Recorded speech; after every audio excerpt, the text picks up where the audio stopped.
হয়, জয় জয়তে আমি অসমবাসীলৈ পলমকে হ'লেও ৰঙালী বিহু ওলগ যাচিছোঁ।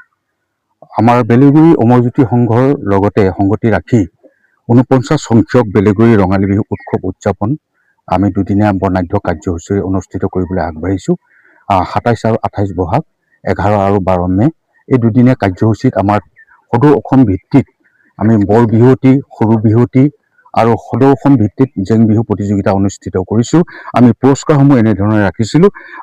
বৰ বিহুৱতী প্ৰথম পুৰস্কাৰ ২৫,০০০ এটকা, দ্বিতীয় পুৰস্কাৰ ১৫,০০০ এটকা, সৰু বিহুৱতী ১৫,০০০ এটকা, দ্বিতীয় পুৰস্কাৰ ১০,০০০ এটকা আৰু জেং বিহু প্ৰতিযোগিতাৰ প্ৰথম ১০,০০০ এটকা আৰু দ্বিতীয় হ'ল ৮,০০০ এটকা। এনেকৈ ধৰণৰ আমি আৰু পৰম্পৰাগত আমাৰ খেল ধেমালিবোৰ থাকিব। গতিকে এই সুযোগতে আমি সমূহ অসমবাসীৰ যি আমাৰ বিহু দল আছে, জেং বিহু দল আছে, তেখেতসকলক আমি অহা ২৭ তাৰিখে ঠিক আমি সন্ধিয়া ৮ বজাৰ লগে লগে আমি অনুষ্ঠিত কৰিম, যাতে এই অনুষ্ঠানত সকলো প্ৰতিযোগীয়ে আমাৰ বেলেগুৰি ৰঙালী বিহু উৎসৱ উদযাপনৰ যি বিহু বাকৰি তাত উপস্থিত হ'বৰ কাৰণে আমি সকলোকে আহ্বান জনাইছোঁ।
এইটো বান্ধিব নালাগে, একদম এটা চিধা হেই।